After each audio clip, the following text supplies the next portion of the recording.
Hello and welcome to this week's episode of Dadas Show, coming to you from Pullman, Nairobi, here in Upper Hill. I'm your host, Ashiko Mbune. As our name suggests, Dadas Show aspires to promote the spirit of sisterhood and solidarity amongst the women of Kenya. And we do this by creating an open and a safe platform for women to discuss any and all issues pertaining to their health and well-being, lifestyle, families, among other topics. We also take pride in having real conversations that matter, not only to women, but to communities at large. On this second installment of our two-part empowerment series, we are shifting the gears to something that is more than just a transport. We are talking about a vehicle ownership. To many women, owning a car is all about convenience, safety, independence. To be able to move confidently with your family, run your business, and of course, be able to control your time. However, for most of us, the journey to owning a vehicle or even maintaining it can be very intimidating. We have fears about affordability, being overcharged, or simply just not knowing where to start. So on this episode of Dadas Show, I have brought together experts to guide us, who will take us as we explore the real costs of owning vehicles, some of the common pitfalls for us to avoid, and of course the smart steps that every single woman who is driving a car should be able to know, so that to remain a safety and to remain a confident driver. As always, we encourage you to keep this conversation going on all our social media platforms at KBC Channel 1 across all social media platforms. You can reach us on Facebook at Dadas Show KBC, or you can reach me personally at Ashiko the host across all social media platforms. Are you planning on buying a car? Do you own a car? Then this is definitely the episode for you. If you're just joining us, this is the second part of our two-part empowerment series. This is a series that is all about empowering women and equipping them with all the necessary tools that they need to flourish in this here country of ours. Like I mentioned, I'm joined with a fantastic team of experts who have expertise as well as experience that will definitely, they'll be able to help us navigate the vehicle ownership waters. So to start, right next to me, I've got Madam Lucy Kamau Odote, who is from the Automobile Association of Kenya, commonly known as AA Kenya. And I have a very, very fun fact that most of us did not know about AA Kenya, which will completely rubber stamp. That's their KEBS mark of quality as to why they are the giants that they are. Right next to her, I've got, we really enjoy when we have gentlemen on our panel. We love that. But this is Major John Kipchumba, yes, who is the chairman. You see, Dadas Show, we just don't bring you anybody. We bring you the top tier, who is the chairman of the Kenya Auto Bazaar Association, KABA. This is actually, if you live in Kenya, you know that this is the most comprehensive car marketplace in the country. If you've had an opportunity to see places like Nyayo, Jamhuri Park, and their cars there, today we're sitting with the chairman of all of that. I mean, this is definitely the place to be, or the person to talk to if you're looking to procure a new or a used vehicle. Of course, I cannot fail to acknowledge you at home who take time to sit with us every single week as we learn and support each other through very, very important conversations. I also want to acknowledge my wonderful, wonderful audience for taking time to sit here with us as we discuss everything about cars. If there's something that intimidates me, is anything that just can move.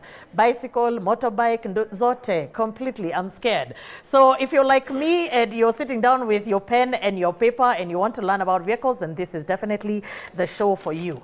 So let's start from the basics, you know? So I'll want both of you to answer. Actually, Lucy, for many women, owning a car is about freedom. We started off by talking about that. Freedom, safety, and independence. From your perspective, why is vehicle ownership such an empowering milestone for a woman? Thank you, Ashiko. Thank you for having me on the show. I think and I believe that all ladies should aspire to own their own cars, because as a woman, and when you speak to women who own cars, their car is practically their second home. Yes. You've got your extra pair of heels there, you know, all your bags to go to the market. It's convenience knowing that you've gone somewhere and you can leave at your own time. Yes. You don't have to wait for the person to give you a lift. Every time they get up, you're checking whether they are leaving or they are leaving you. You know how that goes, right? Yes. So I think for me, car ownership is such a huge milestone, because it is what we call, for most ladies, a big girl purchase. You've been working, you've put in effort, and finally you're committing to something that adds value to you as a woman in terms of independence, safety, even financially. It shows that you're actually able to put your resources together to add value, not just to you, but to those around you. So it is a milestone that signifies freedom, peace of mind. Yes. I mean, it is your journey to independence as far as movement, safety, and financial growth. Oh, wow. Yeah. Thank you so much. That is really, really well put. And I like what you said. It's a big girl purchase. So if you're at home and you're ready for your big girl purchase, then please stay tuned. I'll move on to you, John. You know, based on your experience, because I know that car owners, especially female car owners, we do have our unique set of challenges. So based on your experience, what are some of the common fears and challenges that women face when buying their first car? And of course, how can they overcome them? When someone comes to you, what are some of the things that you've noticed wanaogopa sana when they're coming to get a car? Thank you very much, Ashiko, for having me around in this show. It's quite interesting being in the field for the last 30 years. Yes. It's quite interesting when you are dealing with a lady coming to buy a car and a man coming to buy a car. They are quite distinct in their behavior. Ladies come in very confident, and when you look at her, you think that she knows actually what she's coming for. But as the conversation continues, you'll just find that she doesn't know what she's coming for. Yes, she's more or less confused. Yes. What she wants is a mobility, something to move, just a car. And she'll just ask you a simple question. I want a car which is cheaper to maintain, which does not consume a lot of fuel. So those are common words that they come with. Then when you tell her now, as a lady, this could be the type of car. Like you could show a small car, like a Starlet or something like that, or a Fitz. You say, no, this is too small. Now you wonder, what was she looking for? Because she's looking for affordable, and she's looking for something that is easy to maintain. Yes. Now, when you take her to that position, she comes out of it immediately and say, no, this is too small. I want something bigger. Now, in your mind, you go and say, okay, fine. A bigger maybe some like, maybe like a Corolla 1300, 1500, saloon car. Then you show that and say, this one is too common. Now you get confused. Then you say, okay, fine, maybe you can go something like a RAV4. Yes. Say, this one. Now you look and say, okay, this could be the car you're looking for. Yes. But this one is fuel guzzler. Yes. From your statement. Say, no, this one, I think this is what I want. I want this one, yeah. Yeah, now when you go to the budget, you say, oh, it's too expensive. So now you get confused what she really wants. So you find ladies, they don't do a lot of research before they go out to look for the car. Now, if you're not honest, and try maybe to educate a little bit, then maybe you'll end up squeezing her, get her money, and give her something that she will not enjoy. And which will be, at the end of the day, be expensive for her to maintain, and also It will not, after 1 month, it will not have achieved the aim she wanted. So she will want to say, maybe this was not the car that I wanted. Yeah. But it was her fault in the first place. I like that. And I like that. And like most things, it's always important to do your own due diligence. Do a research. Like the same way, apply the same, and I don't mean to sound superficial, the same mannerisms that you have when we are looking for a hairstyle. Yes. When we go to the salon, don't we go to the salon and you already have inspo? I want my nails to be done like this, and by the time you're getting there, you're already sure, I don't have that kind of hairstyle, my texture is not like that. So you're going there knowing what is best suited for you. So I think the principle still applies, and thank you so much for that. Let's move on to you, Lucy. Safety is a top concern, and I know that's a very top concern for me personally, for women on the road. What advice would you give when choosing a car? So now we're still in the initial stage.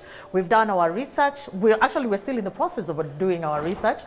But top of my list is safety. I want to feel safe. I want to feel safe when I'm driving at night. I want to feel safe when I'm driving Rongai, whatever roads. There are those roads you think, mimi uko siwezi enda na gari, matatu, what? I can't travel at night, I can't travel potholes, whatever. So safety for women on the road is definitely top priority. What advice would you give someone who's choosing a car that's just not affordable but also safe and reliable? So to begin with, it's important to understand the car that you want to buy. Yes. In terms of safety, there are a lot of reviews online about different cars. You'll go online and see a certain number of people saying, this car, don't even try it. This other one, don't even try it. This one, excellent, will take you for a very long distance, minimal service, minimal hiccups. So you need to do your research in terms of the safety features of that car. Number two, it's also important to look at the services around that are available to make your car more safer for you. For example, there's something that you need to understand. You need to understand your car fully. So for example, with a partner like say AA Kenya, we do something called basic auto care. So we actually take you through what your car means to you, from what the different dashboard lights say, to what tire pressure you're supposed to put, how to check your oil, how to check your coolant. So safety is not just even you buying the car, it's how you use it that ensures that you're safe in that car.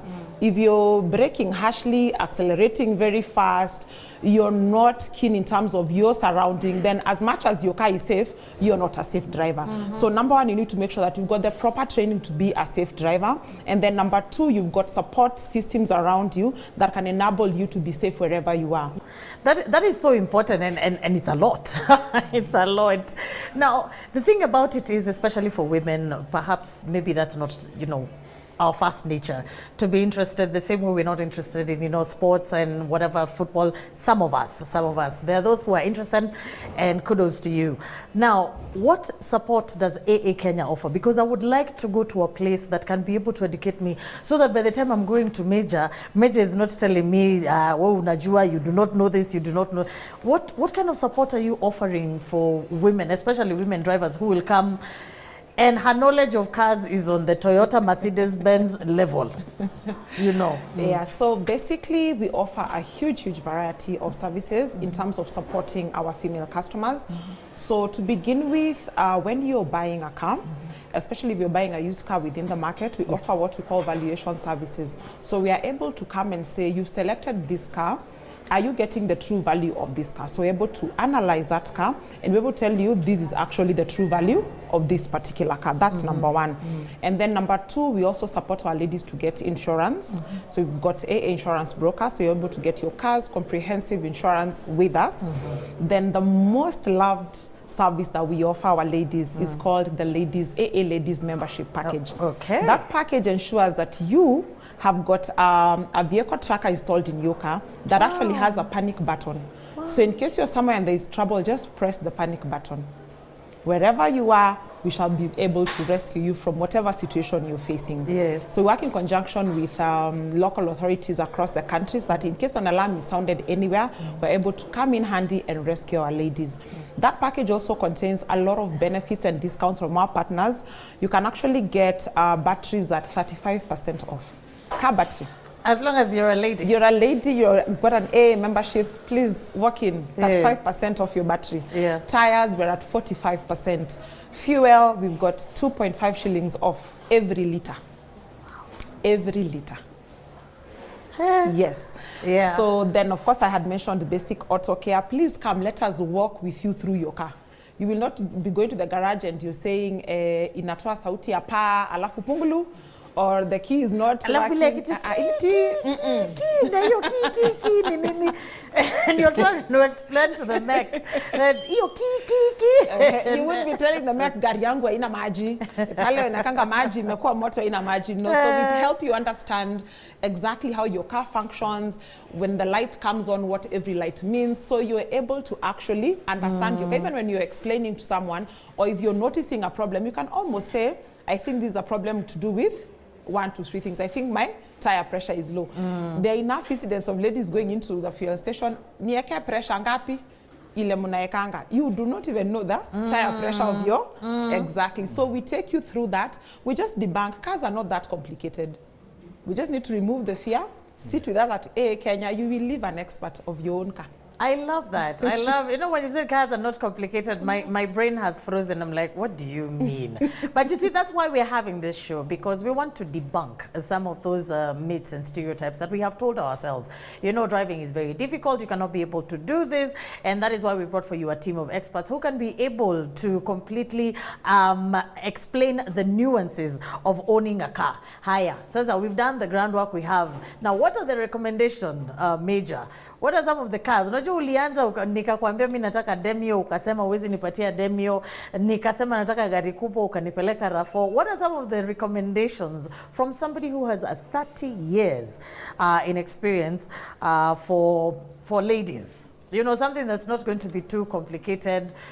No, and please, this is not a sexist. This is Dadas show. It's not a sexist remark. We are talking about practicality, right? So I can't come there and ask for ile gari kubwa kabisa inaitwa nini? Hammer.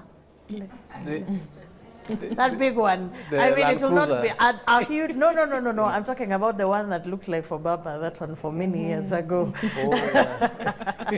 And then I want to put a car seat there, yes. And I want to do. I mean, it's really not practical. But please, what are some of the car models that you can advise for ladies? You can even break it down according to age, if you wish. You see. There are many models now currently in the market which are coming in as used vehicles. Yes. You know, there's a big difference why we don't have new cars in the market, especially passenger cars. Yes. Reason being the prices. You see, the Kenya shilling versus the dollar is very high. So that determines the cost of vehicles locally. Yeah. So people shifted because of cost to used vehicles. Yes. Now used vehicles come in various models and types. In Toyota segment, if you look at the brand Toyota, you have the Fitz, which is, I think, the smallest. Not really the smallest, but medium size, 1,000. I've seen a smaller one. Yes. The smallest one is, there's this Paso, one small ones. Yeah. Yeah, and then you can go to Mazda. There's Mazda Demio, which are very good cars, good in fuel consumption. Yes. And then there's these smaller ones now, the Alto group, which is 650cc. That those can do about 24 to 30 kilometers per liter. Yes.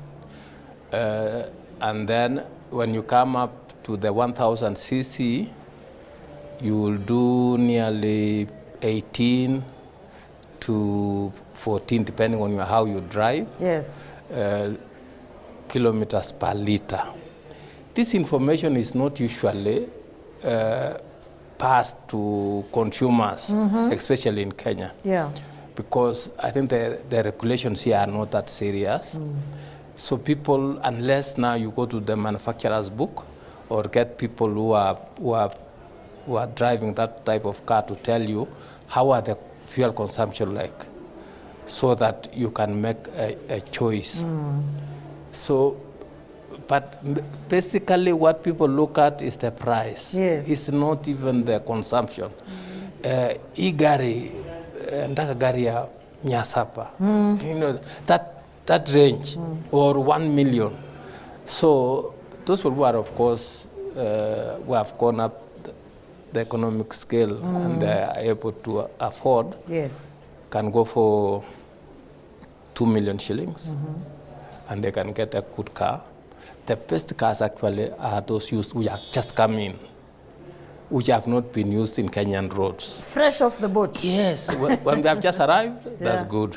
If you can import, which is road, of course, a bigger headache. Yeah. Could be cheaper, slightly cheaper, but the headache is too much. But if you can source around, then you can get, there are good people who are selling used cars, but you need to do a lot of research yourself to know the garages. There are so many, there are plenty of them, not like before when there were only 1 or 2. Yes. Currently there are many, and then we have the Sunday Car Bazaar, which is free, which we house about 1,000 vehicles every Sunday, and it has all types of vehicles, and it is free, so you can move around, ask anybody any question, and make a decision from there. Before even you go to the yards and say, let me now be serious to buy. Yes. Yes. Wow, that is excellent, and I like how you've actually answered that question, because it's not about what models are best suited for. It's what do you, how much money do you have, and what exactly are you looking for. So very briefly before we go on break, Lucy, over and above saving for the purchase, how much extra money should somebody budget for? Because let's say I've gone to the car yard, I have seen a car for 1 million, I want this. How much more should I be budgeting? A woman budget for, you know, above the purchase price? Well, beyond purchase, there are, of course, the obvious costs like fuel and service. So you need to do your car service, say 5,000 kilometers, others are 8,000, 10,000 kilometers, depending on the service schedule of that particular model of the car. So there is that. Fuel, I'd mentioned, and then now there are other non-obvious costs. For example, tires. Maybe perhaps 2 to 4 years, you may need to change your tires, the battery as well. There's some incidental costs. You may park your car somewhere and someone has scratched, so you need to go and have it perhaps spray painted, or maybe you're driving, you parked your car and then suddenly there's a flat tire. So if you don't have, of course, a membership, please, you have to cough some money to go and have that fixed. You may have incidents where maybe someone has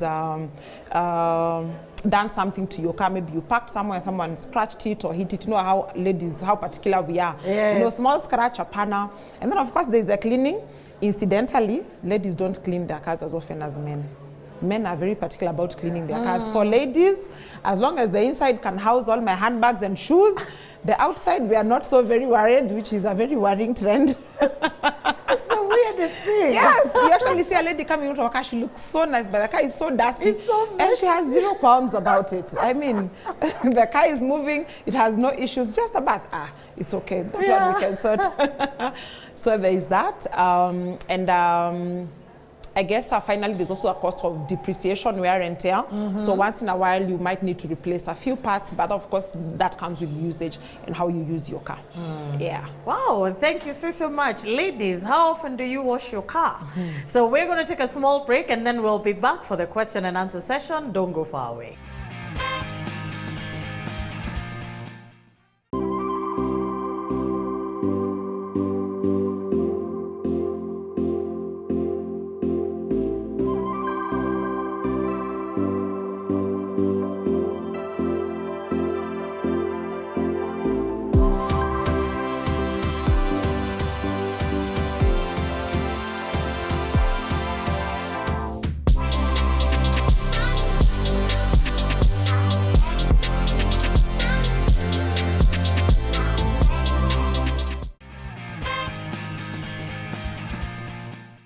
Welcome back to Dadas Show, coming to you from Pullman, Nairobi, here in Upper Hill. This is my favorite part of the show, which is the question and answer session, which gives us an opportunity for my audience to interact with my wonderful panel.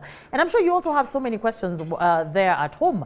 So remember to keep this conversation going across all social media platforms at KBC Channel 1. You can also reach me directly at Ashiko, the host, or you can reach us on Facebook at Dadas Show KBC. Tell us what you think about this show. Tell us what you think about other shows we've done. Give us feedback. What else should we actually focus our energy on, in the spirit of learning and supporting each other grow? So let's get right into it. Our first question for this session is from Sharon. Sharon, karibu sana. My name is Sharon Adhiambo. My question goes to Major. What financing options exist for middle-class women who are trying to own a car maybe? Thank you very much, Sharon, for that interesting question. In financing vehicles, there are many options available currently, but I will just classify into three. First are the main banks. Those are the main banks like KCB, Cooperative Bank. They are good in lending loans.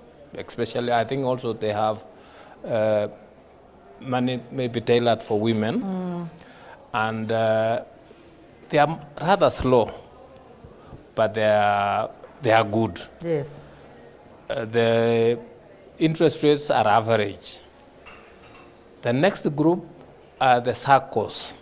SACCOs are very good, low interest, but you must have been, of course, been in a saving cooperative society. Yeah. So that one, they usually do about 1% per month on interest. So they are the best. Yeah. No much harassment.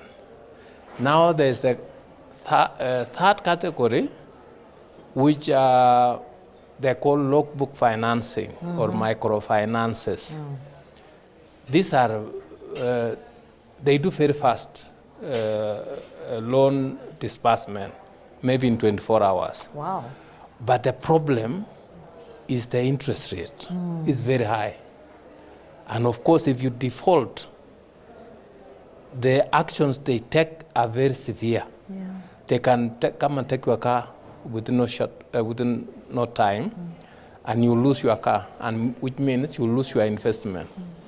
And then there's now the lowest grade, which is digital lenders and all that.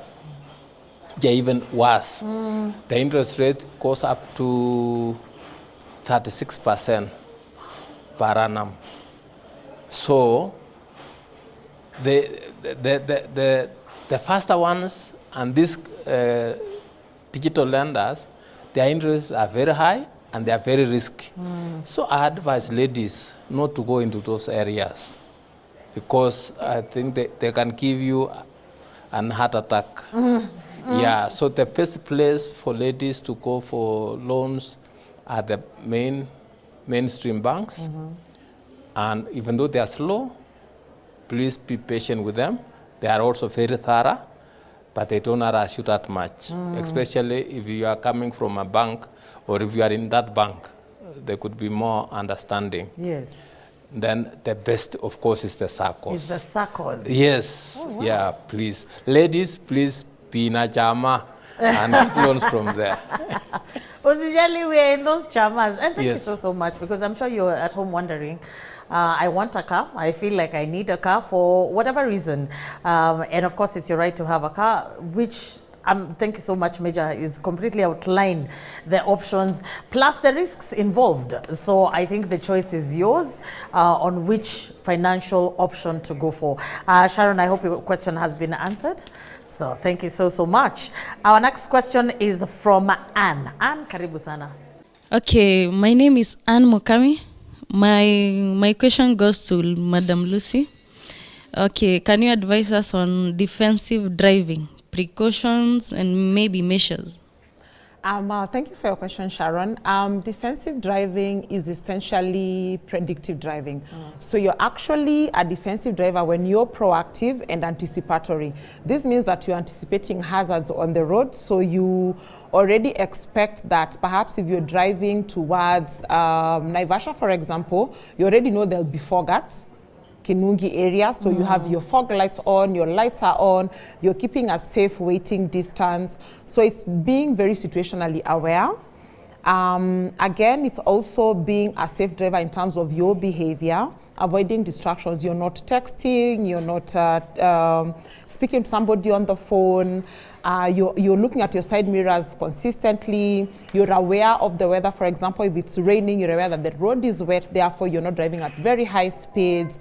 Again, it's also about being well-trained and well-licensed. Do not get on the road if you're not a certified licensed driver. Again, being a defensive driver means that you anticipate challenges like, for example, what I'd mentioned earlier, that anything can happen on the road, that you're driving towards Ushago and a group of goats or cows will pass. So again, you're keeping that distance. So being a safe driver is being a defensive driver, but beyond the basics in terms of what I've mentioned, you know, checking your lights. Before you get into your car and have started the car, have you checked that your tires are all okay? Have you checked that there's no dashboard light that is on? Are you sure your coolant levels, your oil levels are okay? Beyond that, you can also go for training, which is now, that delves deeper into defensive driving, especially for people who take driving as a career. Then if you're driving for, let me call it retail or personal reasons, then perhaps the basics of safety and training might be enough. But if you're exploring driving as a professional career, then it's important to attend defensive driver training. We offer that at AA Institute, where then you go through all the different modules that actually make you an excellent professional driver. Yeah. Wow. I like that. I hope you've been explained for thoroughly, especially for people who are thinking about getting into it retail, because we've had female drivers. I mean, we've had drivers here who are women and they're doing it professionally. That is their job. Oh, wow. That's really nice. Let's carry on. Our next question of the day is from Stephanie. Stephanie, karibu sana. My name is Stephanie. I have a question for Mr. John. So as women, what are some of the car ownership strategies should we know? Before you decide even to buy, you must look at what are you, if you are buying this vehicle, what is the use that you are coming to employ this car to do? That is the first thing. If there's no meaningful thing that you will want that car to do, then you don't need to buy. But if there's a necessity, because currently, nowadays, there is also this ride-hailing taxis, which are all over the place. Yes. And it takes you maybe a minute, 5 minutes to call and it comes. And you pay very cheaply, not like before. So that could be one of the alternatives for you to be mobile, and also using the trains that are available. If you don't need the car, you can use the public means. I know the public means in Kenya is terrible, but you can see, instead of paying fuel for about 200 shillings to go to a place, you can use a matatu for 50 bob, and that job can be done. So those are the few things that you can do as a person, analyze and say, this trip is not necessary today. So I will use matatu, or I'll leave my car at home, I use the train, or I walk. People now, even 1 kilometer trip, people want to go by car. Even walking is another way of arriving to wherever you want. Or even owning a bicycle or something that you can use, you pedal to work or to some place that is nearer, that you don't need actually to burn fuel. So that is one way of reducing your budget. And also, if you know per month that I'm going to this trip, it is better to start early so that you drive comfortably without hitting much on their cars. That way you will be an efficient driver rather than waking up late and now trying to rush. Now you'll consume more fuel. Yes. Now your trip will be more expensive. So those are a few tricks that somebody can use to reduce costs. The gist of the conversation is more or less about research, doing your due diligence. Then you can be able to know. And I think it's even research from the moment you think, I want a car. And it's going through the pros and cons list. Do I need it or do I want it? Are my financials lined up? Ama nitaenda nichukue loan kwa watu wa logbook wakuja wachukue gari after wiki moja. So I think those are some of the questions that as women we need to ask ourselves. What purpose is this particular asset liability serving in my life? And if it's worth it, then do your due diligence, do your research, find what is it called? Find good partners to work with, like Major and Lucy here. Yes. And then you can be able to become a very confident car owner. I want to give you guys an opportunity to give us our parting shot. For you, Lucy, what is one piece of advice you'd give to a woman who dreams of owning a car but feels it's out of reach? There's a mantra that perhaps I could refer to in this particular moment. There are no limits to what we can achieve except those we place on our own thinking. Wow. So the moment you think it, you can have it. So start small, start planning smart. I've seen a trend of ladies having vision boards, and somebody will place something on their vision board, year 1, year 2, and year 3, they actually achieved what they wanted to achieve. Absolutely. So it's a matter of fact, an element of wanting something. So it begins with your desire. Are you sure you want a car? That's where it all begins. If you want it, you will do everything it takes to get it. You'll start saving small. You'll join the chama, you'll join the circle. You'll start saying every month a part of my salary goes into this account where I am saving to be able to invest in the car in the long run, and you'll work out your numbers. You'll even look for a wealth investor and say, I want to invest in a car, and this is the duration perhaps I think it will take me. No, they'll tell you, no, if we take this money, put it here, you can redeem it this time, and you can have your car in, say, a year or a year and a half. So it all begins with desire and decision making. So decide, I want a car, I want a car, I want a car. The rest will fall into place. I love that. Yeah. Visualize it, do the work. What about you, Major? What is your final, parting shot from the market side?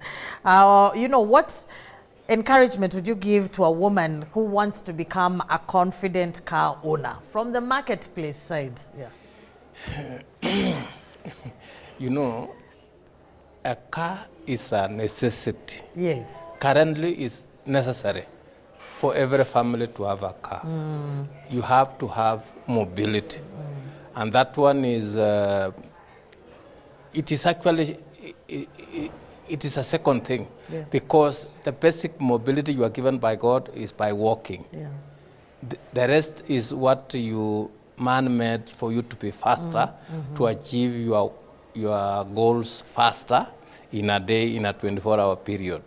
So if you are able and you want to accomplish more things, then you need a car. And when you need a car, then you need to plan. When you plan for it, then plan as one part of the family, because it will be consuming like the way you consume yourself. So once you have it, take care of it. It is an investment that you will have made, and once you make that investment, one day you might want to upgrade. So you must have that one in back of your mind. So during this time of upgrading, will there be a customer who will buy that vehicle for you to replace? So you must have that one in mind, that yes, I need a vehicle which is more or less common to everybody, that if you want to dispose, you can dispose it easily and get your money and upgrade. It's a very important fact. And people look at what is the after sale for this model. And Toyota is top on that list. And then followed by maybe Nissan and all that. The more a vehicle is common on the road, is more to sell or more people like that vehicle. That is one factor someone must know. A vehicle which is unique on the road might not be easy to get a buyer when you want to dispose it. So that you should have that one in mind. And of course, finally, in Kenya, it's a status symbol. So once you own it, you are well off. Umependa bei. Yes, ako na pesa. Akona pesa huyo. Ako na pesa. And then, but in developed countries, owning a car is not, it's not looked at as something you have, as an achievement. It is a necessity. So with that mentality in the third world countries, they put a lot of price onto it. Yes. And you find the government also here has put a lot of taxes on vehicles. And yet, it is the means of building the economy. So now, if a vehicle is very expensive, you might spend 100,000 to buy a car abroad, but you come and spend over 100,000 To bring it here. to pay taxes. So you find the government is stifling that thing. And I would want to take this opportunity to urge the government to look at it seriously and make the population mobile. The ratio between the population and vehicle ownership is very low, especially in Kenya. But if the government can think of that, then people will move. So let's work towards moving. The theme is moving. Mobility. Oh, lovely. Thank you so much for that. And I believe we have come to the end of a very engaging episode. And this is the final episode of actually the empowerment series. And I hope that in the course of the past two empowerment series episodes, you have been able to learn a thing or 10. You've been able to get confidence, wisdom. You're wiser than you were before we began. And you can be able to go forth and achieve your dreams. So on behalf of the production team at KBC, our location partner, Pullman Nairobi here in Upper Hill, and myself, Ashikumbune, I wish you all a very empowering week. I'll catch you same time, same place next week. But for now, goodbye.